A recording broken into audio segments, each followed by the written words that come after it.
Bien sûr que le Burkina, qui a fait l'option de développer le bon voisinage, s'est impliqué dans la résolution des conflits qui ont secoué les pays voisins. En particulier au Mali, le président du Faso a été désigné comme médiateur de la CEDEAO et il a réussi dans un premier temps à refaire l'ordre constitutionnel qui avait été perturbé.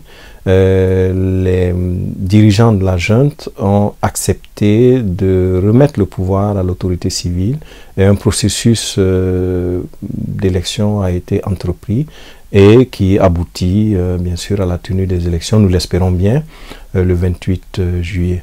Au nord, évidemment, les contacts avec les groupes armés ont permis dans un premier temps d'avoir une déclaration à Ouagadougou le 4 décembre de la part des mouvements armés non terroristes qui s'engageaient à respecter l'intégrité du territoire malien.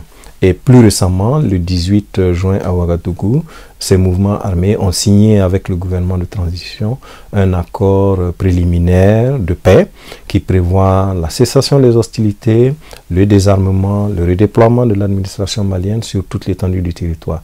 Je pense que ces succès, évidemment, nous le devons à l'engagement du président du Faso ainsi que de tous les Burkinabés à faire la paix. Nous le devons aussi au soutien des partenaires de la communauté internationale parce que les Nations Unies, l'Union européenne, l'Union africaine, la CEDEAO étaient tous engagés à nos côtés pour réussir ce dialogue pour la paix. Très certainement, la crise au Mali a un impact défavorable sur l'ensemble de la région du Sahel. Nous notons que les mêmes causes qui ont produit ces effets au Mali existent dans tous les autres pays du Sahel, au Niger, au Burkina Faso, jusqu'au Tchad. Nous devons alors en ce moment travailler sur la prévention, faire en sorte que le développement social et économique, la cohésion nationale puisse être le véritable rempart contre les activités des groupes terroristes. Après donc une sortie de crise au Mali, il est important que l'ensemble des pays de la sous-région rentrent dans un programme de prévention globale de ce genre de situation.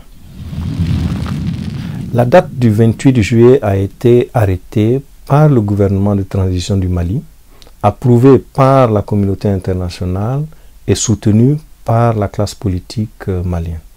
Aujourd'hui, la campagne électorale a commencé depuis le 7.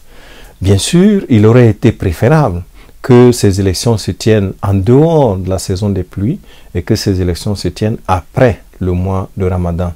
Mais tel que les choses sont engagées aujourd'hui, nous ne pouvons que soutenir les efforts du gouvernement pour parfaire l'organisation de manière à ce que le 28, mais aussi éventuellement le deuxième tour se passe dans de bonnes conditions et que finalement les autorités qui en seront issues soient des autorités légitimes, acceptées par tous les moyens, par tous les Maliens et capables de prendre les décisions qui sortent le Mali de cette crise et qui nous permettent aussi de coopérer de manière efficace.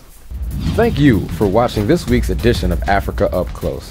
For more information about the Africa program here at the Wilson Center, please visit us at facebook.com/Africa program or follow us on Twitter at Africa Up Close. You can find Minister Jibro Basile's entire presentation on youtube.com/Woodrow Wilson Center. Thanks for watching and have a great day.